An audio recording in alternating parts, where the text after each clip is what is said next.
Breaking news. Breaking news. Breaking news. Arrivé en la résidence du chef de l'État de Côte d'Ivoire à 11h57 ce jeudi 31 juillet 2025, l'émissaire du chef de l'État congolais est accueilli sur le perron de la résidence présidentielle par M. Robert Begré Mambé, son homologue ivoirien, pour un entretien avec son Excellence M.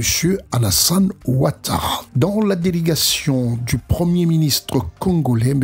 Anatole Koliné-Makosso, notons la présence de l'ambassadeur du Congo-Brazzaville en Côte d'Ivoire, du côté ivoirien, le Premier ministre Robert Begré Mambé, le ministre des Affaires étrangères de Côte d'Ivoire, le directeur du cabinet présidentiel du chef de l'État ivoirien, M. Fidel Sarasoro, et la présence de Mme Masseri Touré Koné, secrétaire générale de la présidence de la République de Côte d'Ivoire, qui précède l'entrée en salle du président de la République de Côte d'Ivoire, son Excellence Alassane Ouattara. Salutations conviviales suivies de la remise du prix au président Alassane Ouattara, chef de l'État ivoirien, qui, dans un rythme de travail sans relâche, le chef de l'État, président de la République de Côte d'Ivoire, son Excellence Alassane Ouattara, a reçu en audience à sa résidence de Cocody Riviera le Premier ministre congolais, M. Anatole Koliné-Makosso, envoyé spécial de son Excellence, M. Denis Sassou Nguesso, président de la République du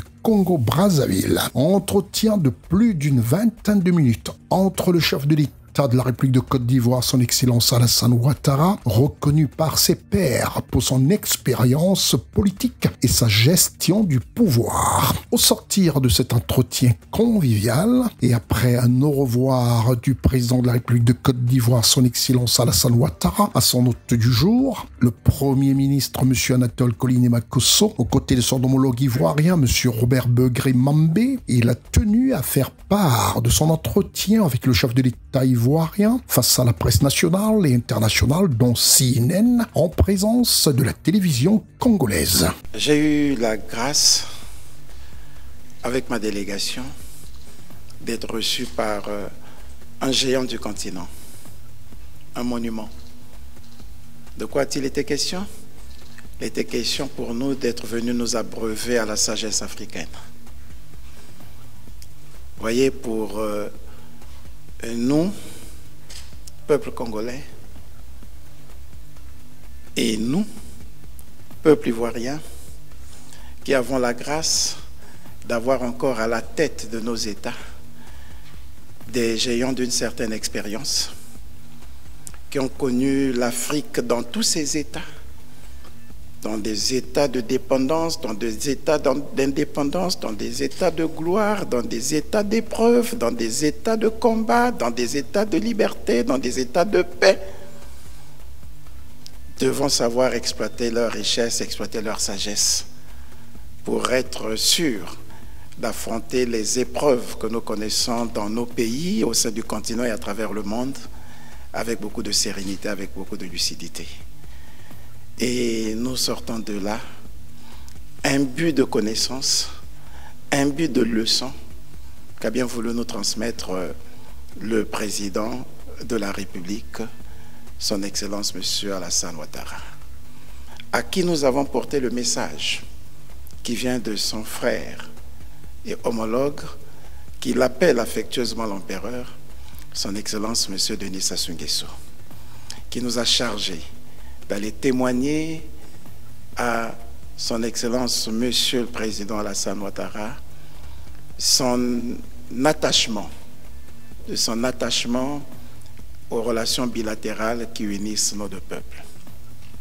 Nous avons saisi cette occasion pour dire au Président que nous nous retrouvons aujourd'hui dans des circonstances comme celles que les peuples africains ont connu dans les années 80, avec cette adresse du président Houphouët-Boigny, c'était le 25 octobre 1986, lorsqu'il voyait pointer à l'horizon les crises multidimensionnelles à travers le monde et qui pourraient mettre l'Afrique en difficulté.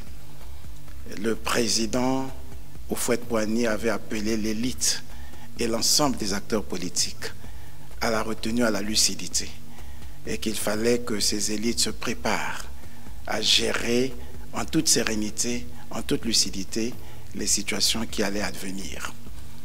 Aujourd'hui, c'est sensiblement dans le même contexte que nous nous trouvons et nous saluons le propos du président Alassane Ouattara qui estime qu'au regard de ce que nous sommes en train de subir à travers le monde, il nous faut toute raison garder, faire preuve de responsabilité et laisser le devoir, le sens du devoir, continuer à guider nos actions.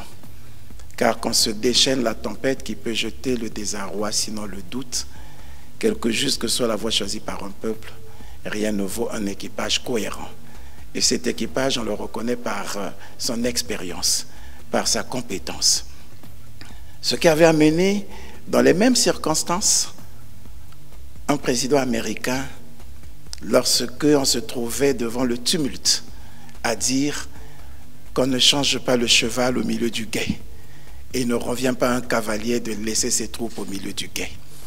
Voyez, ce sont ces paroles imbues de sagesse que nous avons eues à échanger avec son Excellence, Monsieur le Président.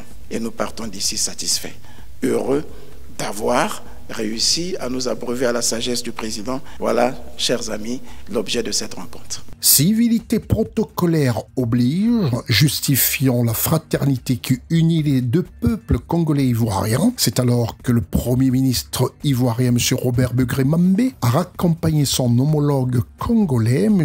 Anatole Koliné-Makosso, et la délégation congolaise qui l'accompagne. Merci d'être sur CNN, la télévision autrement. Les programmes se poursuivent. Retrouvez toute l'actualité afro-mondiale en ligne et en multidiffusion sur CNN, C-Web Info et plateformes digitales, Facebook, YouTube, Instagram et en simultané sur Radio Voltage 2.